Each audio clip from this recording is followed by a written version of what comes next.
Islamic Research Center.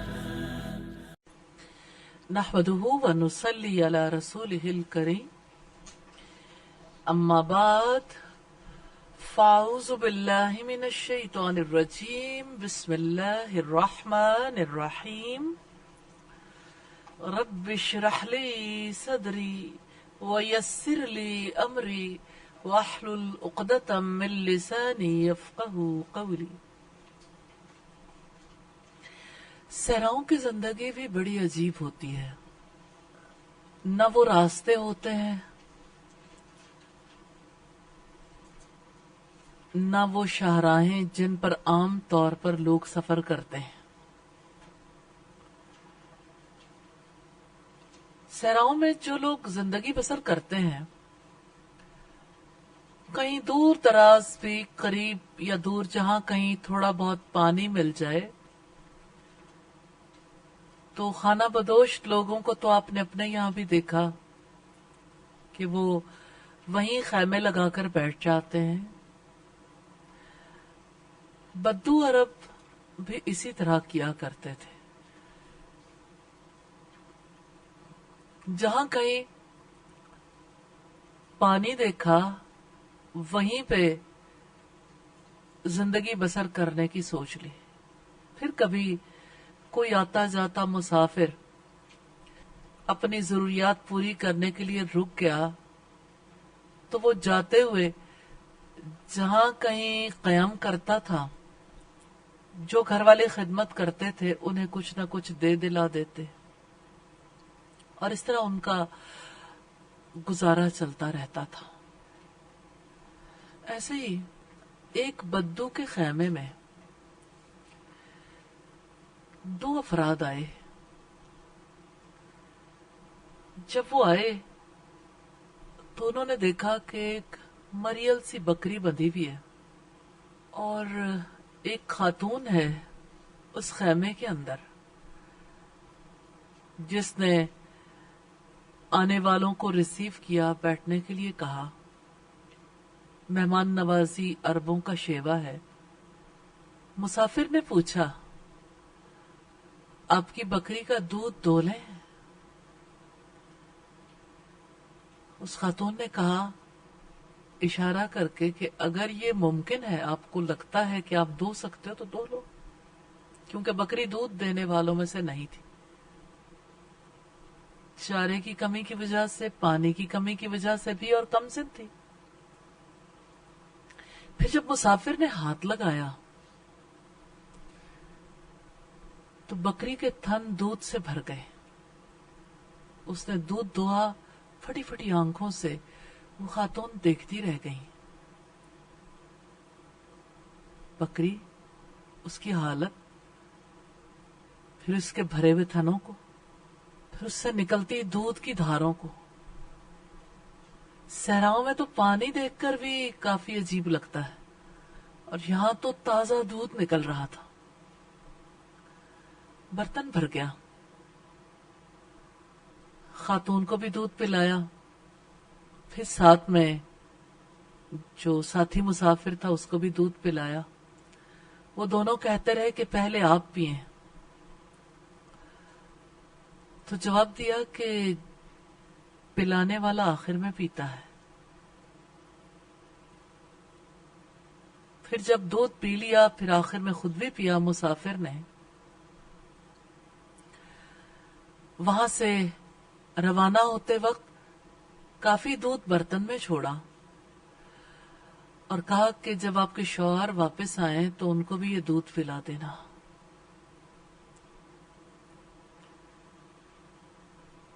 آپ اس خاتون کے قلب کی کیفیت کا اندازہ کر سکتے ہیں کہ وہ سارا کچھ کتنی حیرت سے دیکھتی رہی ہوگی.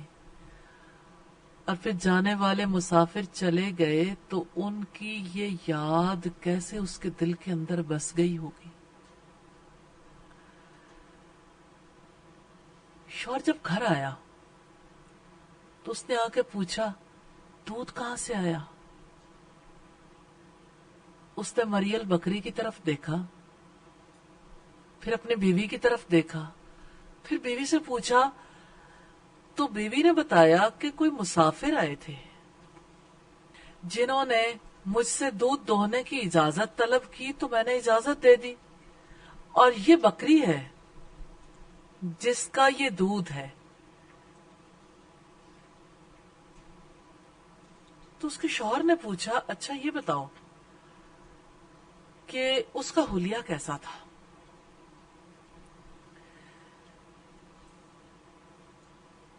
تو اس خاتون نے حلیہ بیان کرنا شروع کیا۔ وہ حلیہ بیان کر رہی تھی اور شوہر کے دل میں اتنی ہی زیادہ خوشی بڑھ رہی تھی، حتیٰ کہ جب اس نے پورا حلیہ بیان کر لیا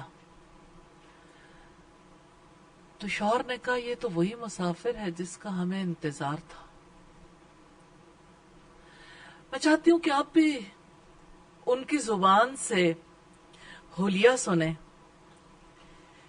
مسافر کے بارے میں کہا چمکتا رنگ، تابناک چہرہ، خوبصورت ساخت، نہ گوندے پن کا عیب نہ گنجے پن کی خامی، جمال جہاں تاب کے ساتھ ڈھلا ہوا پیکر، سرمگی آنکھیں، لمبی پلکیں، بھاری آواز، لمبی گردن، سفید و سیاہ آنکھیں، سیاہ سرمگی پلکیں، باریک اور باہم ملے ہوئے ابرو، چمکدار کالے بال، خاموش ہو تو باوقار، گفتگو کریں تو پرکشش، دور سے دیکھنے میں سب سے تابناک اور پرجمال، قریب سے خوبصورت اور شیریں، گفتگو میں چاشنی، بات واضح اور دو ٹوک، نہ مختصر نہ فضول، انداز ایسا کہ گویا لڑی سے موتی جھڑ رہے ہیں، دور سے سب لوگوں سے زیادہ خوبصورت دکھائی دے اور قریب سے سب سے بڑھ کر حسین لگے، درمیانہ قد،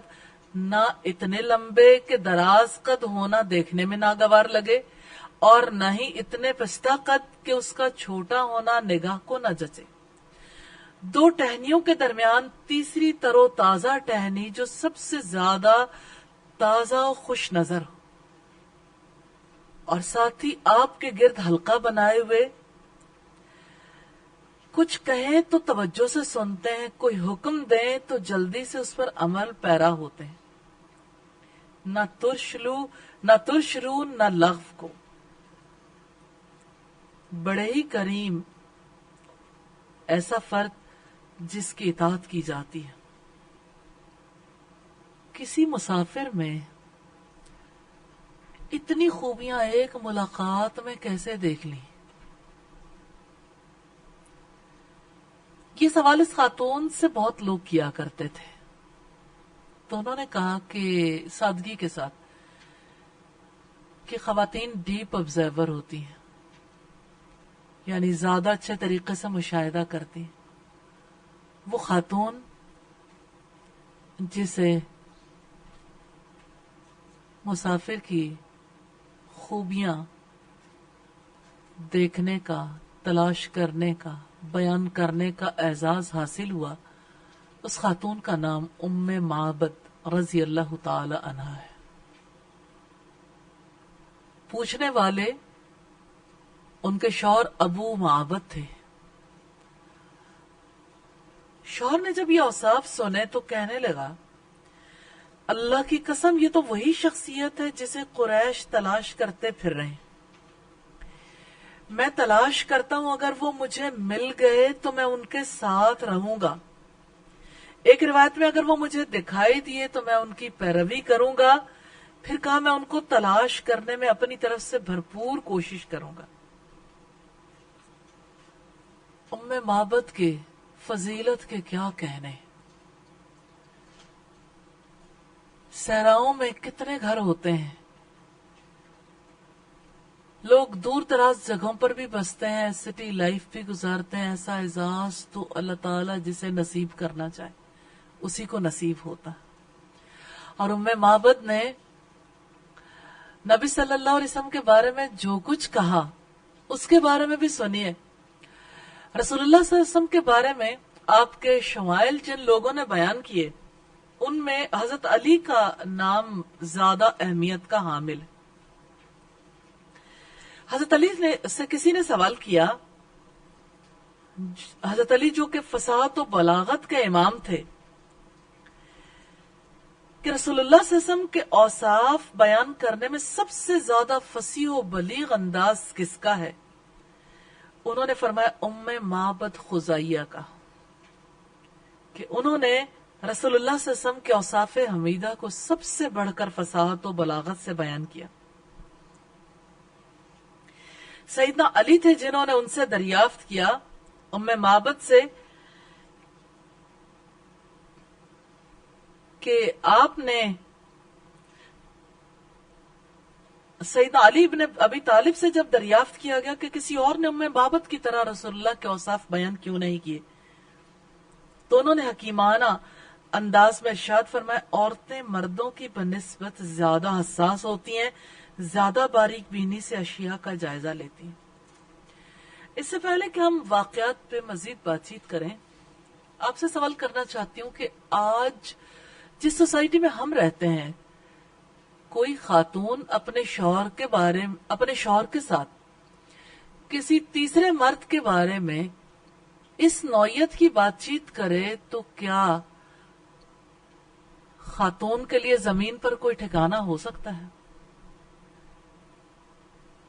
لوگ کہتے ہیں آج کی عورت بڑی آزاد ہے۔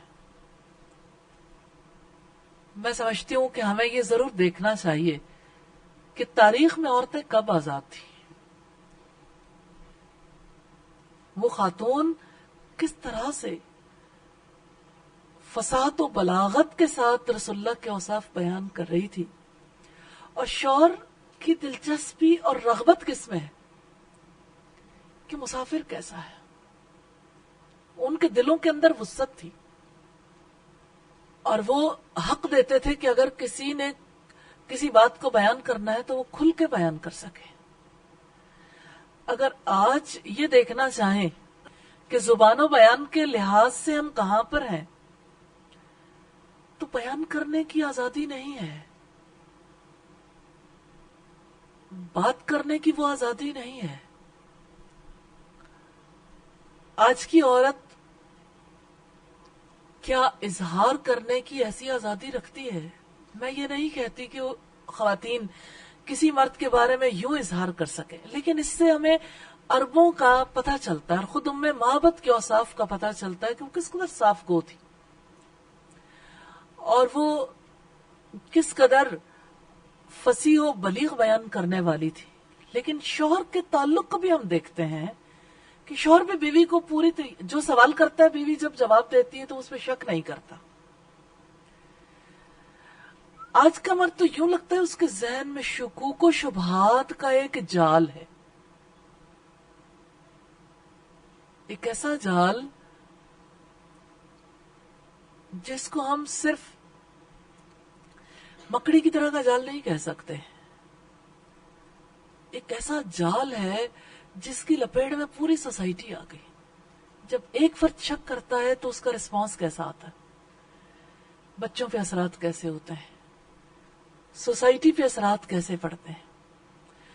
تو دیکھنا ضرور ہے کہ آج لوگ کیوں شکوک و شبہات کا شکار ہوتے ہیں۔ کیا آپ اس کی وجہ بتانا چاہیں گے کہ شکوک و شبہات کیوں ہیں؟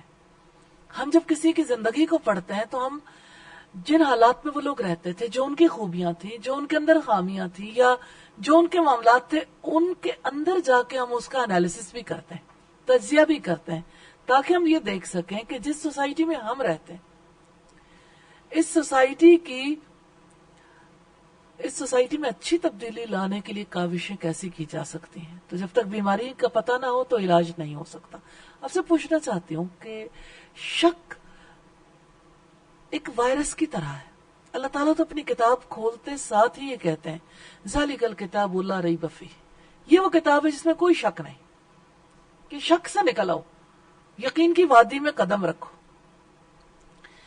یہ شک ہے جو بدگمانی کی طرف لے جاتا ہے، یہ شک ہے جو تعلقات کاٹنے کی طرف لے جاتا ہے۔ بغض، کینہ، حسد، غیبت، چغلی، تانا، بےہودہ گوئی، کتنی چیزیں اس کے ساتھ متعلق ہیں شک کے ساتھ۔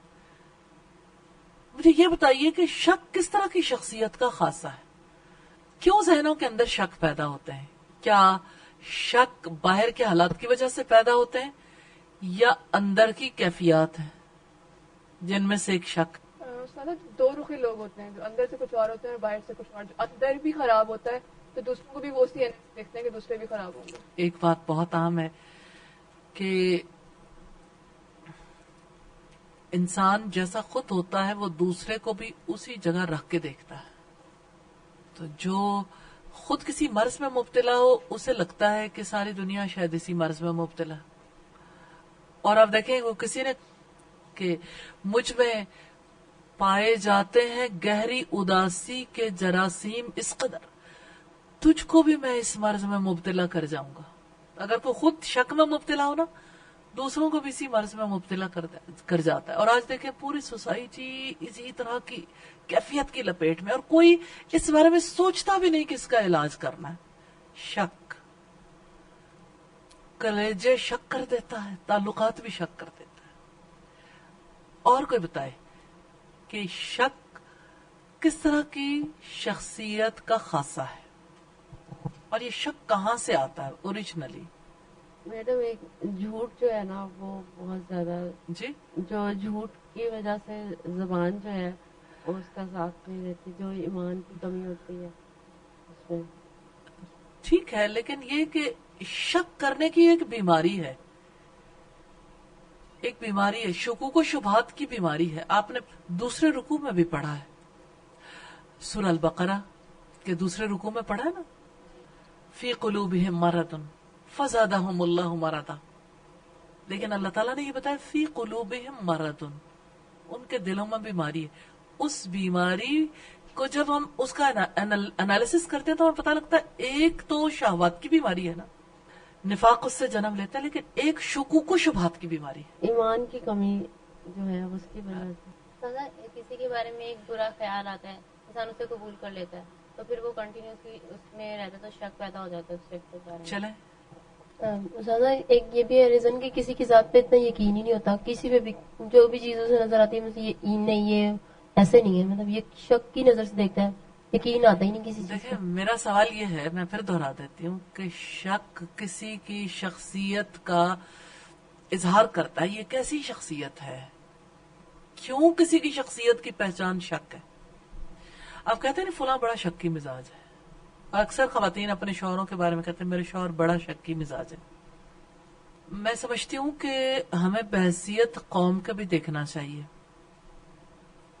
میں نہیں سمجھتی کہ اسے ملت کے اعتبار سے دیکھنا چاہیے کیونکہ ویریشن ہے.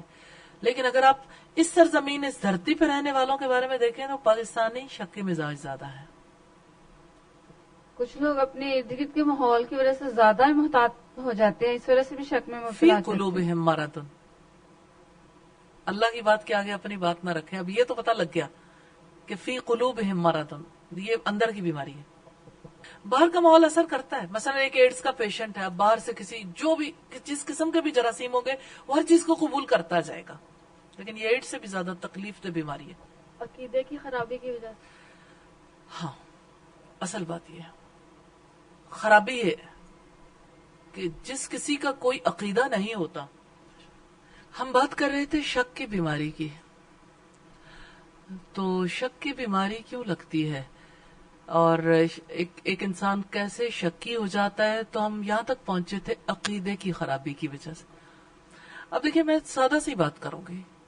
3 بنیادی چیزیں ہیں جس پر انسان کا نقطہ نظر جب خراب ہو جاتا ہے نا تو اس کی روح بیمار ہو جاتی ہے. بنیادی طور پر پہلے میں ابھی وہ جو اسلامی عقائد ہے اس کی جانب بھی آؤں گی. مثال کے طور پر مجھے کس نے پیدا کیا، پیدا کرنے والا کون ہے، جب اس میں شک ہو جاتا ہے نا. یا اسی طرح سے یہ کہ دوسری بات کہ ایک انسان کے دل میں اپنی ذات کے بارے میں شک آ جائے، میں کون ہوں، اپنے مقصد زندگی کے بارے میں کچھ نہ، اس نے زندگی میں کبھی سوچا ہی نہیں. اگر اسے کلیئر نہیں ہوگا نا میں کون ہوں، مجھے کس نے بنایا، مجھے جانا کہاں ہے، موت کے بعد لوگ کہاں چلے جاتے ہیں، اور پھر میرا رہنما کون ہے, کہاں سے گائیڈ لائن لوں. اگر یہ بنیادی چیزیں ان کے بارے میں ایک انسان کلیئر مائنڈیڈ نہیں ہوتا نا, اور اگر مائیں اس کے بارے میں اپنے بچوں کی تربیت درست نہیں کرتی تو بچے بھی سدا شک میں رہیں گے. دنیا بھر میں ڈپریشن کی بیماری بڑھنے کا سب سے بڑا سبب یہ ہے کہ انسان کے قدم کسی زمین پر جمے ہوئے نہیں ہیں. اس کے لیے لازم ہے کہ وہ اپنے پیدا کرنے والے کے بارے میں, یعنی اس کائنات کو اور انسان کو تخلیق کرنے والے کے بارے میں صحیح نقطہ نظر اپنے ذہن میں رکھے, اپنی ذات کے بارے میں صحیح نقطہ نظر ذہن میں رکھے کہ میں کون ہوں. مثال کے طور پر آپ دیکھیں, جیسے ویسٹرن سویلائزیشن انسان کو سکھاتی ہے کہ میں ہوں, میں ہوتا رہتا ہوں, یعنی میرا کوئی پیدا کرنے والا نہیں, اور یہ کہ میں نے کسی کے آگے جواب دہ نہیں ہونا, موت ہی زندگی کا خاتمہ ہے. تو دیکھ لیں پھر پوری تہذیب میں لوگوں کی کیفیت کیا ہو گئی. تو بات یہ ہے کہ ہر انسان کے لیے لازم ہے کہ وہ زندگی کے بنیادی حقائق کے بارے میں حق کو قبول کر لے. جب وہ حق قبول کر لیتا پھر شک نہیں آتا. فقہ کا ایک اصول ہے کہ حق شک سے زائل نہیں ہوتا. بڑی بنیادی بات ہے, حق شک سے زائل نہیں ہوتا. تو جو حق کی زمین پر آ جاتا ہے شک آتا نہیں, اور اگر آئے تو شک حق کا کچھ بگاڑ ہی نہیں سکتا, خرابی نہیں آتی الحمدللہ. تو زمین پر بسنے والوں کی زندگی میں کبھی خرابی نہیں آ سکتی اگر ان کا عقیدہ درست ہو, سمت درست ہو.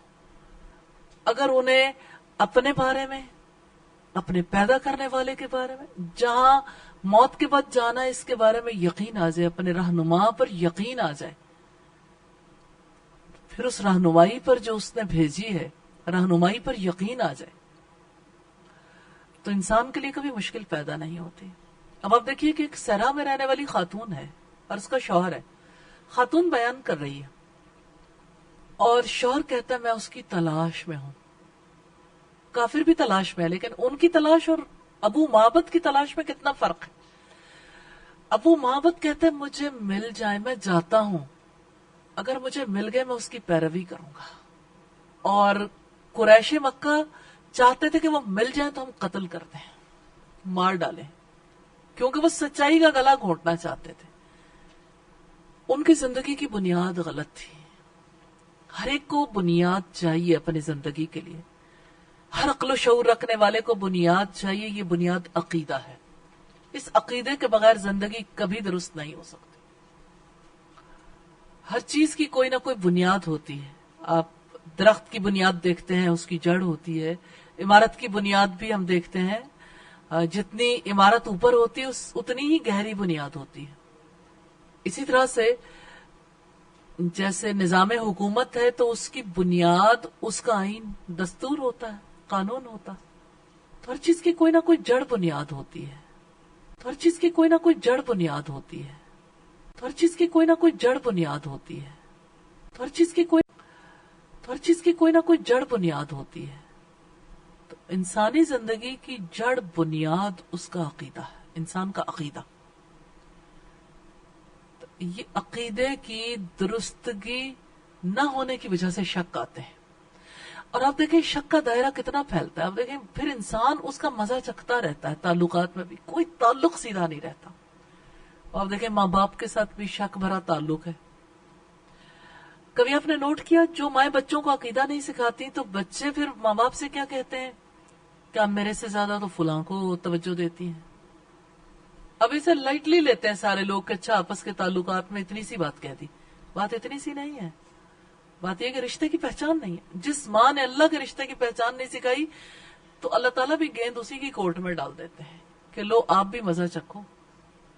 تو اصل میں خرابی عقیدے کے اندر وہ تعلقات میں ظاہر ہوتی ہے. کہیں ماں باپ اور اولاد کے تعلق میں, کہیں بہن بھائیوں کے تعلق میں, کہیں شوہر بیوی کے تعلق میں, اور کہیں ریاست کے سربراہ اور عوام کے تعلق میں. ہر جگہ شک رہتا ہے. اس شک کا علاج حق ہے. حق آئے گا تو شک نہیں رہے گا. جاء الحق وزهق الباطل ان الباطل كان زهوقا. آ گیا حق اور چلا گیا باطل. باطل تو یقیناً جانے ہی والا ہے.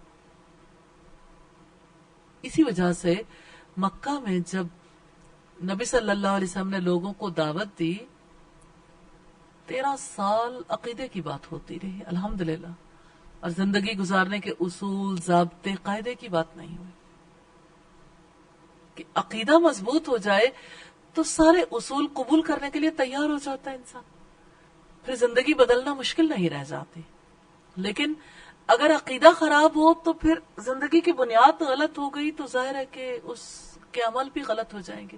اسی لیے نبی صلی اللہ علیہ وسلم نے فرمایا من قال لا الہ الا اللہ، جس نے لا الہ الا اللہ کہا دخل الجنہ، جنت میں داخل ہوگا. تو زبان سے کہہ بھی دیا لا الہ تو کیا حاصل، دل و نگاہ جو مسلمان نہیں تو کچھ بھی نہیں. یعنی گہرا اترا ہوا یقین چاہیے نا. اور چومی گویم مسلمانم بلرزم کے دانم مشکلات لا الہ. جب میں کہتا ہوں لا الہ الا اللہ تو میرا دل لرز جاتا ہے کہ میں جانتا ہوں لا الہ الا اللہ کہنے کی مشکلات کیا ہیں، اس کے میرے سے تقاضے کیا ہیں. کیا آپ جانتے ہیں لا الہ الا اللہ کے ہم میں سے ہر ایک کے لیے کیا تقاضے ہیں؟ کیا آپ ان تقاضوں کو پورا کرتے ہیں؟ کیا ہمیشہ دیکھتے رہتے ہیں کہ لا الہ الا اللہ کے لیے علم حاصل کرنے کا حق ادا ہو گیا، اس کو قبول کرنے کا حق ادا کر دیا، اس پر یقین کرنے کا حق ادا کر دیا، جو لا الہ الا اللہ کا تقاضا ہے اس کے مطابق عمل کرنے کا حق ادا کر دیا؟ یقیناً یہ بات ہمیشہ ان کی زندگیوں کو پڑھتے ہوئے خصوصی طور پر سوچنی چاہیے اور خصوصی طور پر اس پر غور و فکر کرنا چاہیے، اس کا تجزیہ ضرور کرنا چاہیے. تو ہم بات کر رہے تھے سیدہ ام معبد کی کہ کیا انہوں نے رسول اللہ کا نقشہ بیان کیا، اور ان کی زندگی کی سب سے قیمتی بات یہی ہے. آپ دیکھیں کہ ایک مسافر آیا اور اس نے دودھ دوہا اور وہ چلا گیا، مسافر کے ساتھ تھوڑا سا وقت گزرا. ایک رسول اللہ صلی اللہ علیہ وسلم کا وہاں پہ جانا کس مقصد کے لیے تھا؟ اللہ تعالیٰ نے اپنی تقدیر میں لکھ رکھا تھا سیدہ ام معبد کے لیے کہ وہ رسول اللہ کے اوصاف بیان کریں گی. آج تک اور قیامت تک جب تک رسول اللہ کے بارے میں لوگ جاننا چاہیں گے ام معبد کا بیان کیا ہوا نقشہ سب کے کام آئے گا.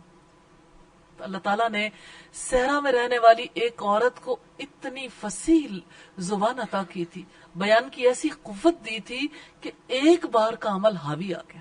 الحمدللہ وہ جتنی چاہے، اللہ تعالیٰ جتنی چاہے کسی کے عمل کو برکت دے سکتا ہے. الحمدللہ. اب آپ دیکھیے کہ نبی صلی اللہ علیہ وسلم نے فرمایا عن انس رضی اللہ تعالی عنہ قال قال رسول اللہ صلی اللہ علیہ وسلم لا يؤمن احدكم حتى اكون احب اليه من والده وولده والناس اجمعین. حضرت انس سے روایت ہے رضی اللہ تعالی عنہ، تم میں سے کوئی شخص اس وقت تک ایمان والا نہیں ہو سکتا جب تک کہ میں اسے اس کے والدین، اس کی اولاد اور تمام لوگوں سے زیادہ محبوب نہ ہو جاؤں. تو اب دیکھیں اللہ تعالیٰ کی ذات کا نقشہ تو ہمیں 100 صفات سے پتا چلتا ہے. محمد رسول اللہ صلی اللہ علیہ وسلم کے بارے میں ہم جاننا چاہیں تو آنکھوں سے دیکھنے والوں نے ان کے جو اوصاف بیان کیے اس کی وجہ سے ہمارے سامنے نقشہ بنتا ہے. آپ صلی اللہ علیہ وسلم کے اوصاف کو بھی ہم دیکھتے ہیں، یہ ہم پر لازم ہے کہ ہم ان کے بارے میں جانیں. اور آپ صلی اللہ علیہ وسلم کا جو حلیہ بیان کیا گیا، جو آپ کے جسمانی خصائص تھے، اس کے بارے میں بھی ہم جانیں، کیونکہ اس کی وجہ سے انسان کا ذہن سوچنے کے قابل ہو جاتا ہے، تعلق بنتا ہے. الحمدللہ. تو ام معبد کو یہ اعزاز حاصل ہوا جن کا نام عاتقہ، جن کے والد کا نام خالد بن خلیف. اللہ سبحانہ و تعالی نے نبی صلی اللہ علیہ وسلم کی ہجرت کی وجہ سے کس طرح انہیں برکت عطا کی. ابتدا میں دودھ سے، اور آپ جانتے ہیں رسول اللہ صلی اللہ علیہ وسلم نے دودھ کی تعبیر دی ہے دین، اور پھر بعد میں اسی دین سے جس دین کو لے کر محمد رسول اللہ صلی اللہ علیہ وسلم آئے. تو میں معبد کو یہ اعزاز حاصل تھا کہ رسول اللہ کا نقشہ یاد کیے ہوئے تھے.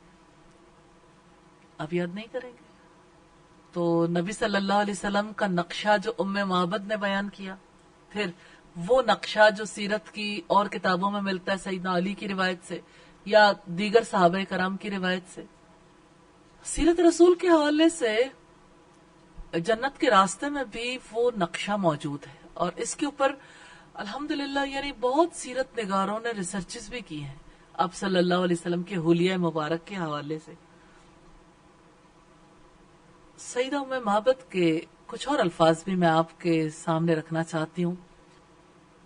جب ان کے شوہر ان کے پاس آئے تو ام معبد نے کہا اللہ کی قسم میں کیا بتاؤں، ہمارے ہاں سے ایک بابرکت شخصیت کا گزر ہوا، اس نے میرے ساتھ اس طرح گفتگو کی۔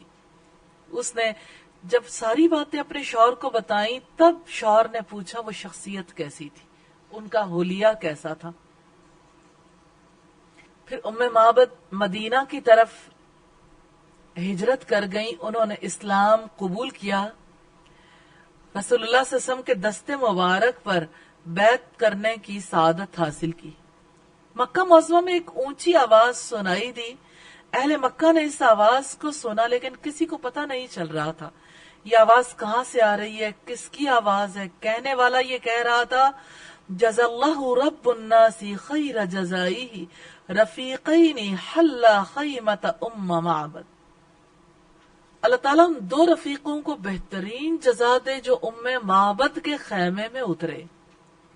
وہ دونوں خیر کے ساتھ آئے اور خیر کے ساتھ روانہ ہوئے، اور جو محمد صلی اللہ علیہ وسلم کا رفیق ہوا وہ کامیاب ہوا۔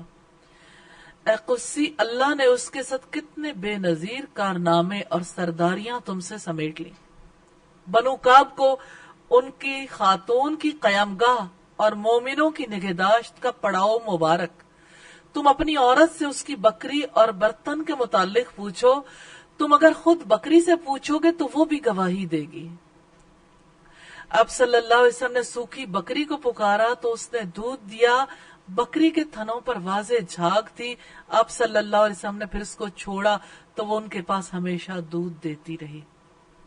یہ وہ اشعار ہیں جن کا ترجمہ میں نے آپ کے سامنے رکھا، جو مکہ معظمہ میں کسی نے خوب لے میں پڑھے اور سب لوگوں نے سنے لیکن پتہ نہیں چلا کہا کس نے۔ سیدنا حسان بن ثابت نے مکہ معظمہ میں کہے گئے اشعار کے بارے میں سنا تو جواب میں یہ اشعار کہے لقد خاب قوم زال عنہم نبیہم، یقیناً ناکام ہو گئی وہ قوم جن سے ان کا نبی الگ ہو گیا۔ برکت دیا گیا وہ آدمی جو صبح سویرے اس کی طرف چلا۔ اس نے ایسی قوم سے کوچ کیا جن کی عقلیں گمراہ ہو گئیں، اور وہ ایسی قوم پر اترا جو بزرگی سے منور تھی۔ ان کے رب نے گمراہی کے بعد ہدایت دی، جو حق کی پیروی کرتا ہے اللہ تعالیٰ اس کو ہدایت دیتا ہے۔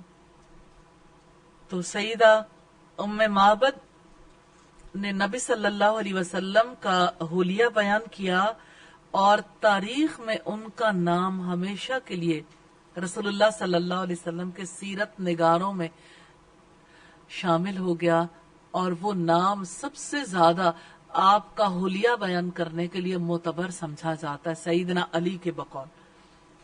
پھر جب قریش کو پتا چلا کہ محمد صلی اللہ علیہ وسلم اور آپ کے ساتھی ابو بکر صدیق ام معبد کے خیمے میں مہمان بن کر ٹھہرے ہیں تو قریش نے اپنے چند افراد ان کی تلاش میں بھیجے۔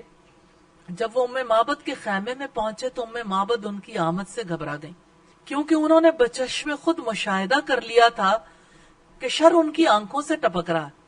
ان میں سے ایک نے دھمکی کا انداز اختیار کرتے ہوئے کہا اے ام معبد، محمد کہاں ہے صلی اللہ علیہ وسلم۔ ام معبد نے ان سے خطرہ محسوس کرتے ہوئے جواب دیا تم مجھ سے ایک ایسے معاملے کے بارے میں پوچھ رہے جس کے بارے میں میں جانتی ہی نہیں۔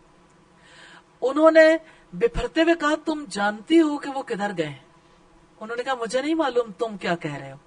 جب انہوں نے زور دے کر پوچھا اور ان کے چہرے پر غصے کے آثار نمایاں دکھائی دے رہے تھے تو ام معبد نے کہا میری بات ذرا کان کھول کر سن لو، اگر تمہیں اپنی جان عزیز ہے ابھی اسی وقت واپس چلے جاؤ، ورنہ میں چیخ چیخ کر اپنی قوم کو بلا لوں گی اور میری قوم تمہاری تکہ بھوٹی کر دے گی۔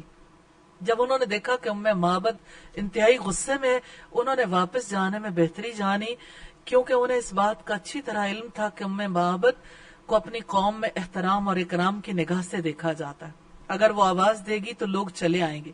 انہوں نے واپس جانے کو ہی غنیمت سمجھا کیونکہ وہ کسی سے لڑائی کے لیے تیار نہیں تھے. پھر وہ جب واپس آئے تو انہوں نے سرداران قریش کو صورتحال سے آگاہ کیا. تو ام معبد نے وہ دودھ پیا تھا جس رسول اللہ نے اپنے دستے مبارک سے دوہا تھا. یہ ان کی خوش نصیبی تھی کہ ان کے جسم میں صرف دودھ ہی نہیں جا رہا تھا، اس کے ساتھ ساتھ ایمان بھی اس کے دل میں سرایت کر رہا تھا. جس طرح دودھ ان کے جسم میں توانائی کا باعث بن رہا تھا، اسی طرح نور ایمان بھی ان کی روحانیت کو سیراب کرنے کا باعث بن رہا تھا. دونوں میاں بیوی مسلمان ہو گئے. خیمہ والوں کو معزز مہمانوں کی طرف سے بڑی خیر و برکت ملی، نور ایمان اور نور ہدایت ملا، اور بھلائی کے ان خزانوں سے ان کے خزاں رسیدہ گلشن میں بہار آ گئی اور ان کا چمن مسکرانے لگا. اللہ تعالیٰ ام معبد اور ابو معبد کو اپنی رحمت سے نوازے. اللہ تعالیٰ ان سے راضی ہو جائیں اور وہ اللہ تعالیٰ سے راضی ہو جائیں. ام معبد کے بارے میں آج ہم نے دیکھا الحمدللہ. تو آپ نے آج کی شخصیت سے اپنے لیے کچھ لیا ہو، کوئی بات جو آپ کو اچھی محسوس ہوئی؟ جب ہم کسی کے بارے میں پڑھتے ہیں یا سنتے ہیں تو ہمارا مائنڈ اپنے لیے بھی چل رہا ہوتا ہے ساتھ ساتھ. سم ٹائمز ایسا ہوتا ہے ہم اسی ماحول میں پہنچ جاتے ہیں، فیصلے بھی کر رہے ہوتے ہیں، انجوائے بھی کرتے ہیں، کبھی تکلیف بھی محسوس کرتے ہیں. اور اس کو آپ دیکھیے کہ آپ نے اپنی زندگی میں دیکھا ہوگا، جب کبھی بچے کو کہانیاں پڑھتے ہیں، پھر خاص طور پر بچوں کی فطرت سادہ ہوتی ہے. سادہ فطرت والے لوگ بوڑھے بھی ہو جائیں تو ایسے ہی رہتے ہیں. تو بچے جب کہانیاں سنتے ہیں اور انہیں پتہ لگے ایک دم اچانک کوئی موڑ ایسا آ گیا جہاں پر کوئی اس منظر میں بہت خوش ہے، تو بچے بھی خوشی سے اچھلنا شروع کر دیتے ہیں.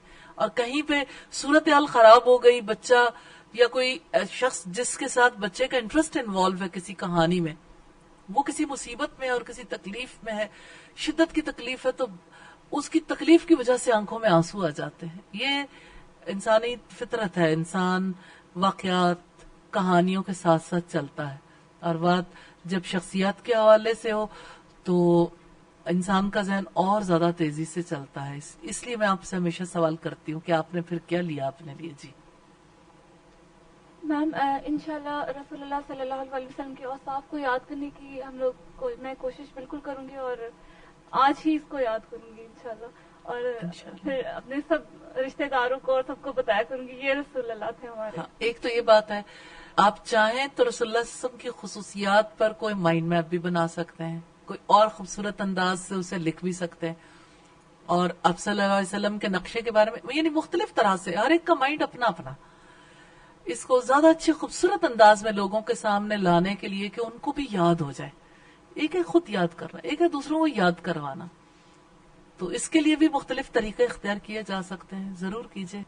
اللہ تعالیٰ سے دعا کرنے کے آبزرویشن ڈیپ ہو جائے. میم، اس سے ہمیں یہ بھی پتہ چلتا ہے کہ ام معبد کس قدر صاف وہ تھیں، یعنی جس طرح سے انہوں نے ایکسپریس کیا اپنے ہسبینڈ کے آگے، تو یہ چیز بہت. جی، اس کی بیک پہ اگر جا کے دیکھیں تو عربوں کی وہ محنت ہے، ہر بچے کو اچھی طرح سے زبان سکھانے کے لیے جو محنت کیا کرتے تھے، اور اس کے لیے وہ ماحول بھی بدل دیتے تھے. مختلف ماحول میں بچے جا کے رہتے تھے، یعنی ایسے ماحول میں جہاں فصیح اللسان لوگ رہتے تھے تو بڑوں سے وہ زبان سیکھ جاتے تھے. تو اس وجہ سے اس بارے میں بھی ضرور سوچئے کہ اپنی زبان کو، یعنی زبان قرآن کو، زبان رسول کو کس طرح سے سیکھنا اور کس طرح سے زبان میں اچھا اظہار کرنے کے قابل ہونا ہے، اور پھر اپنی زبان میں بھی زیادہ اچھا اظہار کرنے کے لیے کس طرح زبان کو اچھے طریقے سے سیکھنے کی ضرورت ہے. میم، سیدہ عاتقہ کا رسول اللہ صلی اللہ علیہ وسلم کے دفاع کے لیے دیدہ دلیری کا مظاہرہ دیکھا ہے، تو اللہ تعالیٰ سے دعا ہے کہ آج کے دور میں ہمیں بھی رسول اللہ کے دفاع کے لیے اپنا کردار ادا کرنے کی توفیق دے. مجھے سمجھ دفاع کی بات کر رہی ہیں آپ؟ جی. ام معبد آپ کو کیسی لگی؟ ام معبد اللہ تعالیٰ کا انتخاب ہے، موقع اللہ دیتا ہے نا کسی کو کہ وہ بیان کرے، تو اللہ تعالیٰ کو ان کی کون سی ادا پسند آئی ہوگی. اور اگر آپ ایک اور چیز پہ غور کریں نا، تو جیسے اللہ تعالیٰ انسانوں کو تخلیق کرتے ہیں نا، ایسے ہی افعال کو بھی تخلیق کرتے ہیں. جیسے آپ عام طور پر دیکھیں کہ پلے رائٹرز، ہم اس کو ایگزیکٹلی تو نہیں دیکھ سکتے لیکن مثال سے کسی حد تک سمجھ سکتے ہیں. پلے رائٹر جب پلے لکھتے ہیں یا کوئی کہانی لکھی جاتی ہے تو اس میں کردار کو بھی تخلیق کرتے ہیں. جیسے آج کی دنیا کا ایک بڑا معروف کردار رہا ہے، آپ جانتے ہیں اسے، ہیری پوٹر. اب یہ ایک تخلیق ہے، اصلاً اس کا کوئی وجود نہیں ہے، لیکن ہیری پوٹر کی وجہ سے آپ دیکھیں پوری نسل ایسی ہے، ہر کوئی ہیری پوٹر بننا چاہتا ہے. اب یہ کہ یہ ایک کردار ہے جسے تخلیق کیا. اللہ تعالیٰ نے معبد کو بھی بنایا، ان کا کردار بھی تخلیق کیا کہ وہ یہ کردار ادا کریں گی وقت آنے پہ. الحمدللہ. پھر اللہ رب العزت سے دعا کرنی ہے اللہ تعالیٰ ہمیں زمانے میں بڑا کردار ادا کرنے کی توفیق عطا فرمائے، ہمیں مواقع دے دے ہمارے حق میں. وہ جو چاہے اپنی تخلیق کے بارے میں فیصلے کر سکتا ہے، اللہ ہمارے حق میں اچھے فیصلے فرما دے. استاذہ، ان کا کیا عقیدہ درست تھا جس وقت انہوں نے اتنی فصاحت اور بلاغت سے بات کی تھی اور ان کے شوہر نے بھی صحیح سمجھا تھا؟ فطرت پر تھی، یعنی ایسے دلوں کے اندر اگر شکوک و شبہات والی زندگی گزار رہی ہوتی، فطری زندگی نہ گزار رہی ہوتی جی، تو ان کے لیے کسی چیز کو قبول کرنا بڑا مشکل ہوتا. تو تعصب نہیں تھا ان کے دل میں. جی، تو جب حق آیا تو ان کے دل کے اندر شفافیت تھی نا، تو انہوں نے اسے قبول کر لیا. تو یہ جو ہم نے یہ جو اپنا رویہ لیا ہے، یہ ہمارے اندر بھی تھا اور باہر ہمارے ماحول میں بھی تھا. ایکچولی اس کی ریزن یہ ہے کہ زبان اللہ کے نام سے نہیں کھلوائی گئی، ماں باپ نے عقیدہ نہیں سکھایا، اولاد کے حقوق ادا نہیں کیے ماں باپ نے. یعنی میں پوری نسل اگر ہم دیکھیں کہ وہ بھی تو پوری نسل کی، اپنی آپ کی بات نہیں کر رہے، پوری نسل کی بات یہ، یعنی ماں باپ کو ان کے ماں باپ نے نہیں سکھایا، اساتذہ نے نہیں سکھایا، یعنی پورے ماحول میں جس نے ٹریننگ کرنی تھی، سوسائٹی نے بھی اپنی ذمہ داریاں پوری نہیں کی. اسی لیے، اسی مقصد کے لیے ہم آج یہاں بیٹھے. الحمدللہ یہ اللہ کا کتنا بڑا احسان ہے، ایسے فورمز جہاں پر لوگوں کو ان کی زندگی سکھائی جاتی ہے. الحمدللہ وہ کام جو ان کے ماں باپ نے کرنا تھا، وہ کام جو تعلیمی اداروں نے کرنا تھا، وہ کام جو باقی ساری سوسائٹی نے، رشتہ داروں نے، کسی کی دادی نے، نانی نے، کسی کے بہن بھائیوں نے، خالاؤں نے، ممانیوں، چچیوں نے اور باقی لوگوں نے ادا کرنا تھا. اتنی عمریں ہو گئی نا، نہیں کردار ادا کیا. تو یہ اللہ تعالیٰ کی رحمت ہے، اللہ تعالیٰ نے پھر بھی ہمارے لیے طے کیا. الحمدللہ پھر بھی موقع دیا کہ ہم اپنے آپ کو درست کرنے کے لیے درست عقیدہ سیکھ لیں. یہ اللہ تعالیٰ کی رحمت ہے کہ ہم توحید اسماء و صفات پڑھ رہے ہیں. آپ نے عقیدہ پڑھا، توحید اسماء و صفات پڑھ رہے ہیں. اللہ کا فضل ہے. تو آپ دیکھیں اللہ تعالیٰ کسی کو کہاں سے اٹھا کے چن کے لے آتا ہے. مثال کے طور پر ساری زندگی ماں باپ نے کوشش کی کہ بچہ پڑھ لے، چھوٹی کلاس سے لے کے ساری زندگی خدمت کی، ناشتے بنانا، کھانا، ضروریات کا خیال رکھنا، صاف ستھرے کپڑے، ان کی فیسز پے کرنا، ساری زندگی کرتے کرتے کرتے بچے جب اس سٹیج پہ پہنچ گئے، ٹرمینل سٹیج پہ آئے، پھر انہیں پروفیشنل ایجوکیشن دلوانا. کتنے ہی بچے ہیں جو جسے آپ اپنی مثال لیں کہ پروفیشنل ایجوکیشن کے لیے انہوں نے کوشش کی. اب وہ وقت یاد کریں جب FSC کے آپ ایگزام دے رہی ہوں گی، پھر وہ وقت یاد کریں جب آپ کا ایڈمیشن ہوا ہوگا، پھر آپ کی پروفیشنل ایجوکیشن MBBS کے جتنے سال آپ نے لگائے. اب جب اتنے سال لگ گئے، پھر اللہ تعالیٰ نے آپ کو موقع دے دیا کہ نہیں میرے بارے میں سیکھ لو. لیکن آپ اگر اتنے عرصے میں دیکھیں تو ماں کی محبت کی مثال دی جاتی ہے. اللہ تعالیٰ 70 ماہوں سے بڑھ کر محبت کرنے والا ہے. اس کی محبت کیسی ہے کہ پھر بھی وہ موقع عطا کرنے والا ہے کہ اتنی زیادہ اگنورینس کے باوجود، اتنی حق تلفی کے باوجود، اولاد کی بہت بڑی حق تلفی ہے کہ انہیں اپنے رب کا تعلق نہ سکھایا جائے.